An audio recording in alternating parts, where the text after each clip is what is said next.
Finally, the UK government, the most serious institution in the entire world, is tackling the hidden menace that has been behind every street corner, terrorising youths for untold generations in our country, especially on the streets of London, the ninjas. Finally, Keir Starmer and the Labour government is tackling our ninja problem. It's been a big one, I know. They came here about 1948. They were shipped over from Japan by way of the Caribbean, and ever since then, London has had a terrible, terrible ninja problem.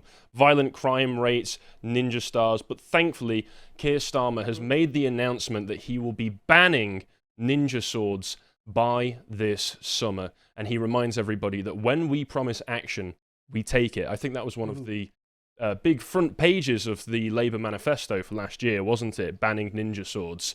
And this is all related to the Ronan law, not a Ronan like this, that Ronan, let me get his name, Ronan Kanda, who was murdered a few years ago in Wolverhampton by ninjas. I can only assume it was with a ninja sword. He was murdered by ninjas who went by the names Prabjeet and Sukhman, very traditional Japanese names. And as a result of that, we've had Ronan's law, which has banned zombie knives, banned machetes, which were already illegal to have out in the street in the first place, alongside most knives, including butter knives in this country. But now it's private ownership of those as well, and ninja swords have been added to the mix. And I've just got to say, it's about damn time. It is about damn time. This is the kind of scene that we see on the street every day in Britain. These gentlemen going around absolutely terrorising people, and already we can see the positive reception from the British public, like this gentleman saying, thank you for banning them. They've been constantly harassing me whenever I go to work. Please ban their throwing stars next. So this is something to consider. You can still get, is it shuriken? Is that what they're called? I believe that's what they're called. They can still, yeah, nunchucks allowed. There is a lot happening in the world at the moment, as we appear to be on the precipice of paradigmatic change, both in Britain and the United States, and indeed the rest of the world. Dramatic realignments are happening both at home and abroad, and if you are a politically informed person, which I assume you are since you're watching this, then it's important to have a comprehensive view of the facts. We have found Ground News as an invaluable tool to keep abreast of developments. Each day they pull in thousands of news articles from around the world and organise them by story in one place. And for each story you'll get a visual breakdown of the story's political bias, reliability and ownership. It also helps us overcome the issue of partisan division. This is a major problem in the social media political ecosphere, and it creates an environment where each side of the divide doesn't understand the other, and in many ways doesn't even share the same facts. It's important not to lose touch with your countrymen, even if they disagree with you. And so Ground News's blind spot feature is particularly useful, as it shows what stories both the left and the right have natural access to. Another superb feature is the ability to switch regions, to view news from the UK, Europe, America, Canada and internationally, so you can easily find out what the primary discourse in those regions are and what is being said on either side. If you want to stay politically informed, Ground News is an essential tool. If you want to support us and stay abreast of these political developments, go to ground.news/Lotus Eaters and sign up for their service, which is available in both the browser and via their app. If you subscribe via our link, you get 40% off the Unlimited Access Vantage package for this month only. We strongly recommend it. Many thanks to Ground News for supporting us and providing such a useful service. Obviously, this will not solve the ninja problem overnight, but it's a step in the right direction. Our Japanese diaspora has been an absolute disaster for this country. Those creeping tiptoe sandals, that's what they get you. Yeah, the ninja sandals. Force them to wear bells on their feet, so the Morris dance integration, then they'll be part of English society and we'll hear them coming. If we can get them to dance around the maypole, then everything will be sorted. That particular murder passed me by. I've never heard of that before, but the kid's name was Ronin. Well, the UK government likes to use a lot of things that you've never heard of before, or maybe aren't even real. See Adolescence, the new Netflix television programme, to be able to justify passing all sorts of draconian laws. Wasn't Ronin a type of rogue ninja? Not samurai, I think. Samurai. Yeah. Well, that was one of the questions I was going to say. I should know more about swords. It's going to have to be samurai blades next.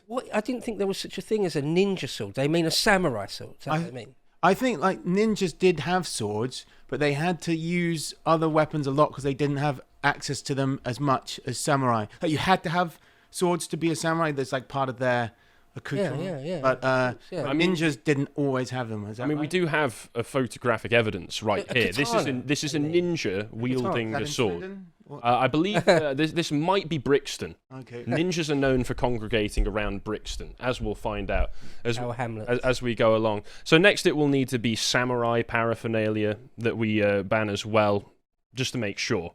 You don't want the samurai causing any trouble, do you? We've got a variety of ninjas in the country. Here's footage of the average Londoner that Josh put out. This is a photograph that he took yesterday, thinking ninjas could be here. He hates ninjas. Thankfully, won't have to worry about them too much longer. These are the kinds of people as well. Obviously, one of the problems of integration is that instead of integrating into our culture, white working class men integrate into their culture. And so we have had weeaboos joining in this ninja clan violence as well. It's been terrible to see the deterioration on our streets. Here's another ninja. As you can see, he's wearing his full outfit. You can only see the whites of his eyes. The rest of it's covered. But this was a particularly bad case of ninja violence that took place at Southport last year, but not to get into that. Josh has also been doing some research and found that actually, despite only making up 13% of the population of London, ninjas are responsible for 61% of knife murders and also 63% of gun crimes. They're terrible with the way that they come along with the times, aren't they? Bloody ninjas. Ninjas, not even once. And I looked into it, and the statistics are actually even worse, according to Colonel Otaku Gatekeeper, saying that Japanese people only make up 0.09% of the population of the UK, but they commit 75% of all knife crime, with the other 25% being white incels. Makes it adds up. Yeah, sure. Why not? Yes, and now that we're banning these swords, all of knife crime will be a thing of the past. This is, of course, bringing up questions of liberty, though. As Academic Agent has asked, they came for the ninjas. I did not speak out because I was not a ninja. How is this Andrew Tate's fault, though? Big appreciator of Japanese culture, obviously. Otaku, I hear. And thankfully, you can actually find areas of great ninja concentration through this ninja clan map that I was able to find online. It says drill map, as in like these drill rap groups, but actually it's ninja clan concentration around London. It's very, very useful. You can see particularly where these clans are based. CR7, based around Green Lane in Thornton Heath. They're very well known for clanning around their postcodes, these clans.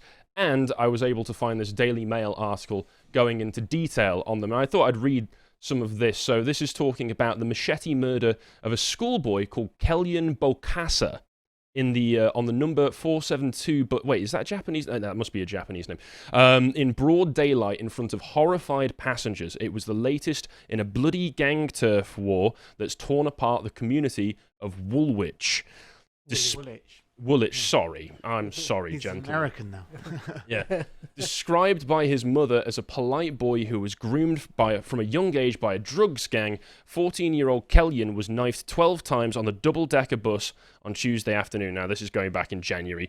Terrified witness told of seeing two baby-faced young ninjas, I assume, sprinting from the atrocity, one armed with a machete as long as your forearm. His senseless murder came as he was still mourning the death of his close friend, Juan Campbell.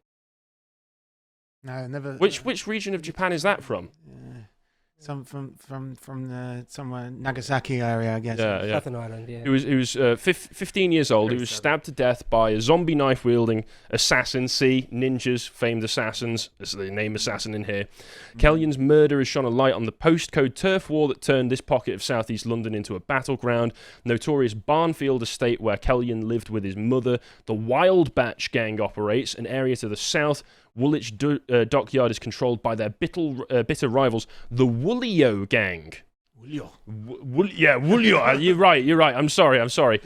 I'm not showing enough respect to these beautiful cultures. Both gangs are vying for control over the local drugs trade, particularly crack and cannabis. Both have formed alliances with gangsters from nearby areas. Woolwich Boys were a huge gang said to be comprised of more than 300 members, mainly those with a Somali background. Somali? Somalian. Somali? Somali ninjas. I assume, who formed at the end of the 90s. Gangsters with the Woolwich Boys are said to have terrorised, robbed and even killed drug rivals using meat cleavers and AK-47s. According to gangland folklore, the gang was decimated further when 20 of its members died fighting for ISIS in Syria. Wait, guys. Well, They're... Right, okay, right. Let me just... Kellyan, okay, right. Somalis, ISIS. What's the common denominator here?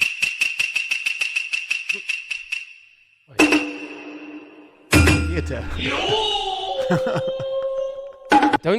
I don't think they're... blocks. we're doing sound effects now. I don't... That was a shock to me. I didn't know we were going to be doing this. Okay. I don't think they're ninjas, guys. I'm really shocked by this. I don't think they're ninjas. It's not actually Japanese ninjas causing all of this violence. It's not even English people causing all of this violence for the most part. It's not incels. It's not ninjas. It's not Japanese. It seems to be third world foreigners. I hate to say this because like this gang has members that died fighting for ISIS in Syria, including a man called Abdullah Hassan, who was filmed boasting of wanting to kill British and Western soldiers.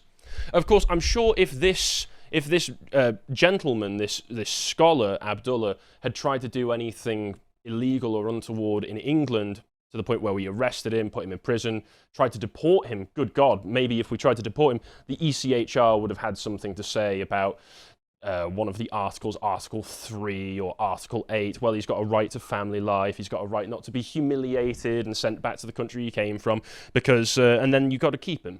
He might face some real justice in Somalia, so we can't have that.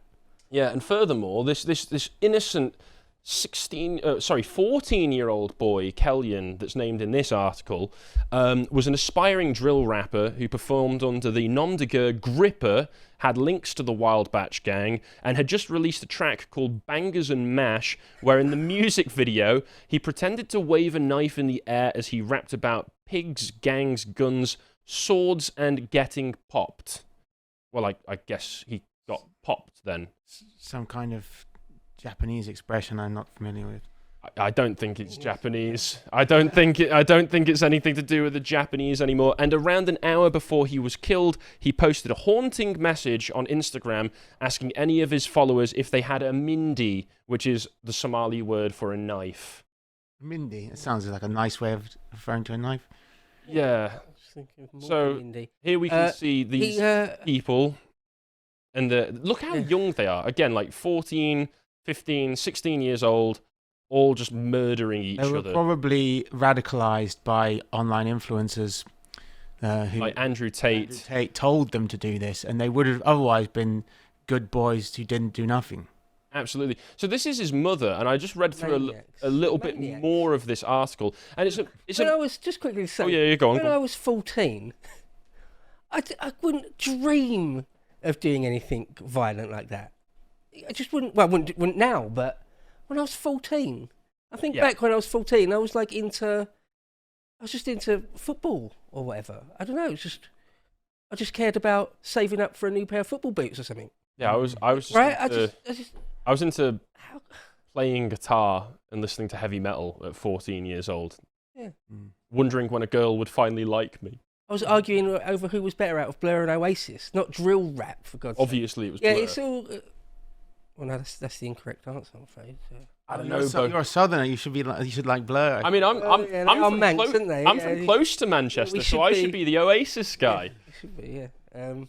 No, anyways. Reversed, it seems. Yeah, these are maniac people. Like, how are you like so?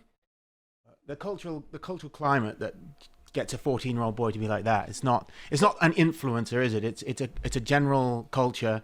And Starkey identified that back in 2011 when the race riots happened in London. He was saying, and he got on television and got in trouble for it. But this is the culture that's inherent to that subculture and pop culture associated with that type of rap music, that culture of the streets, where they're encouraged to do this kind of thing. And it's been going on since before. Like, when we were kids, this was already a thing. Like, American rap music was already celebrating, like gangster rap music started early 90s. Late 80s, really, with NWA. It would be a joke, though, right? You look at someone like Goldie Looking Chain or something, where it'd be like it would be a joke. Yeah, we'd hear Ice-T and Ice Cube rap about AKs. Not Vanilla and stuff. Ice? No, the real ones. Oh, okay. We'll hear them. None of them were real. Yeah. Like, I think they were all fake. But we'd hear them rap about like the mean streets of Compton or whatever, and everyone shooting each other. But to us, living in like a pre-mass migration Britain, it was just a world away. It was a joke. It was like we lived in like leafy Kent or Surrey or something. It's like it was cool. no one's shooting anyone. Yeah, like No one's shooting NWA because they're talking about how they kill police and that's sort of a little bit naughty and transgressive. But like actually, there's Mum and Dad are really gonna hate that I'm listening to this right now. Yeah, but there is actually that. See, when I was a teenager, I had good music taste, so all of this stuff like it completely bypassed me. I didn't. I liked Slipknot, so. Well, you turned out to have great music taste in that case. No, but I mean, you get all of the media sort of like circus surround an event like this because obviously we import violent foreign populations who then victimize each other in this country, and it turns into something where all of us have to suffer as a result of it. Apparently, you can't just have a decorative knife anymore. You can't just have a decorative sword on your wall anymore because if you own it privately, as part of this Ronan's law, you can get 6 months in prison for it. If you privately have a decorative sword on your wall, a ninja sword as it's classified under this law, then you could go to prison for 6 months. If you go outside with a knife, you were telling me the story, Bo, before we came on air, that you had a nice carving knife that went blunt, and you needed to go to Timpson's to get it sharpened. But then you started to ask, well, I'm going to need to carry the knife to Timpson's. Could I get arrested for that? Yeah. I don't own a whetstone myself, so I'm going. If I need to get resharpened, what a fool! Yeah, I should have invested in my own set of whetstones. But yeah, so I could got arrested for it, which is a shame because I don't own one, but I would quite like to own a cool katana. I'll just have it on my wall. Yeah. And but they're not allowed that in now. No. Go to prison if you have one of those. No. There were some exceptions. There were some exceptions that I'll go through. But just to address this, right, what you're talking about this culture. So they bring out the mum, Mary Bokassa. Oh, look at my little angel. What a good boy he was. He never did nothing. And then you go down to... You raised a little toe rag. Well, did she even raise him in the first place, right? Because it gives a little detail here. Kellyan's devastated mother, Mary Bokassa, wept on Wednesday as she blamed gangs for grooming her kind and caring son during a spell when he was living rough on the streets after running away from a care home in Kent. So, where were either of the parents in that situation? How did it end up that he was having to live in a care home in Kent that he ended up running away from in the first place? But, here she is looking really sad with a picture of her son. Shameless. Who she barely had anything to do with raising by the sounds of it, if that story's anything to go by. I mean, good God. And the fact that it's coming back onto us, you're not allowed to own a cool decorative sword on your wall anymore because of this. Like, listen to this. This is the Sky News reporter on it. And you can tell... Even he, as he's reading this, is thinking, this is a joke. Because watch his face. The government has banned ninja swords 3 years after the death of 16-year-old Ronan Kanda. You can see it will be illegal to possess, sell, make or import the weapon from the summer, with anyone caught with a ninja sword potentially facing 6 months in prison. He's smirking. It's like that bit in not Hot Fuzz, in Shaun of the Dead. Near the end, where they're reading out all of the news, and they're like, "I can't believe I'm having to actually say this." Like he's reading it out, and look at his face. He's like got a little smirk on him. He's like, "This is ridiculous. I live in a joke country." It's literally the meme. Oi, mate, you got a license for that? Yeah. You got a license for that replica sword? Yeah, you got a license to be a ninja.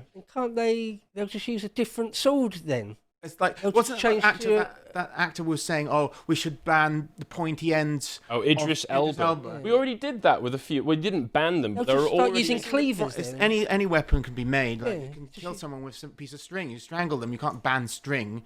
But it's obviously... Well, don't give Keir any ideas. But it's all a way for them to use legislation to and public outrage as a way to pretend they're addressing this problem, so they can't be seen to be soft entirely on crime without actually addressing it, because that would be admission of the failure of multiculturalism if they really address the cause. It would be very racist of them to address the actual root problems of this. You're absolutely right about you could use a piece of string to garrote someone or whatever, or strangle or whatever. Yeah, so like, okay, so you ban ninja knives or zombie knives and ninja swords, but then, well, what about an axe or a heavy rock or or halberds? A brick. When are they going to ban halberds? Yeah, when are they going to ban bricks? When are they going to tear down all the brick buildings across the country? I mean, but then the debate is, because it could be about guns, couldn't it? So in America, they've got a gun problem. And before all the Americans in the comments say that we're pathetic for not having guns, you can buy guns in England. God, the number of comments, whenever guns come up, there's always some yank in the comments saying, oh, your society is so pathetic that you need a license. You can buy guns. You do need a license, but also you need to go through background checks and all sorts in America as well. You have to jump through all sorts of hoops. But then you can get like a 308 rifle if you want here. Okay.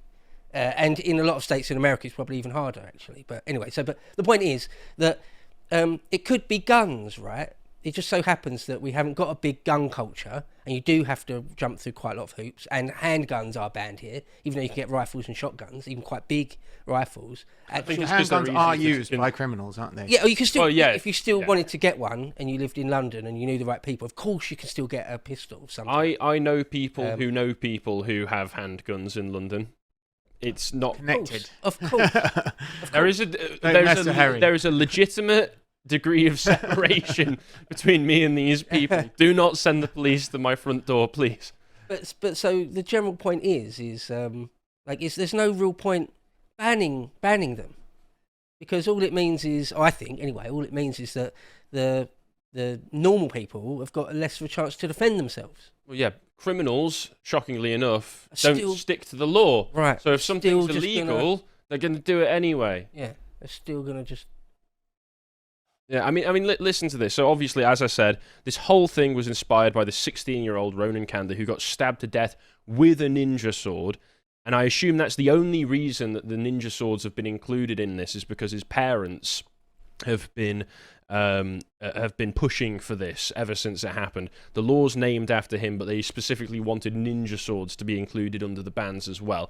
Stabbed by two teenagers, Prabjit Vadhasa and Sukhman Shergill, who were sentenced to a total of 34 years in prison for his murder. Again, this law completely off the basis of an event that included no English people. Well, Ronan, the victim, wasn't an Englishman. Ronan Kanda... No, whose mother is called Pooja Kanda. Okay, and the parents are the activists behind it, but are they being themselves used by the state? I don't think they care that much, though, because again, I mean, sadly they've already lost their son. Right.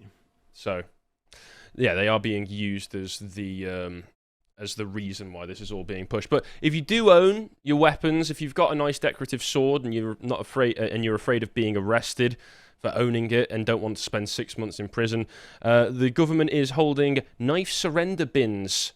Oh, that's so you can go and surrender those. I remember they had those a long time ago. And they're doing a surrender scheme in July, or you can take it to a local police station. For those of you wondering, I checked on Tom's behalf. There are exceptions and defences that you can make against this.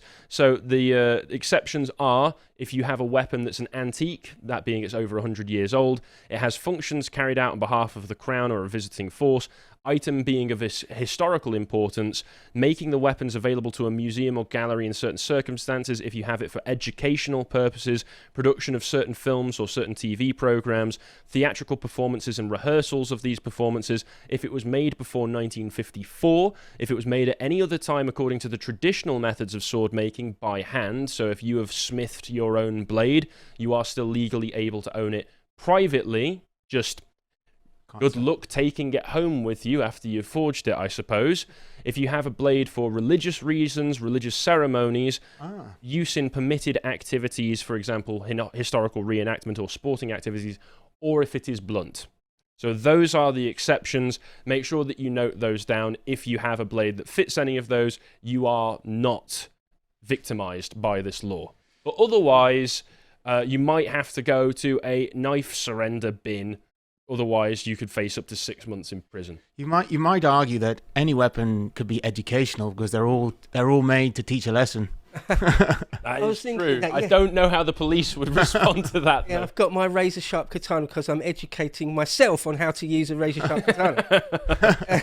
I mean, it makes sense to me, right? It makes sense to me. But again, the UK police and the government are particularly not great with these things. If it's an antique or really old, that's all right as well, because I assume in my mind I'm really rich and I can get an actual antique, like 15th century genuine Japanese samurai sword, and I could just say, well, it's an that antique. Would be pretty awesome. That would be cool. Yeah, that would be great. I don't want a crappy stamped out tin one anyway. I want the real deal. He wants it to have been been soaked in blood. At some point in its lifespan, you want it to have taken a life. When you need starts playing.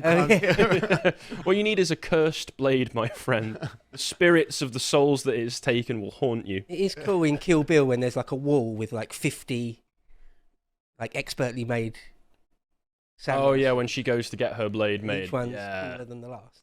That is cool. Anyway. But yeah, so there you go. We're a joke country, and we deserve to be laughed at. If you want to support our work, you can always sign up to the website and watch Bo's series, Epochs. This one, he's talking about Lawrence of Arabia with Luca Johnson. You've got to watch it. Look at that thumbnail.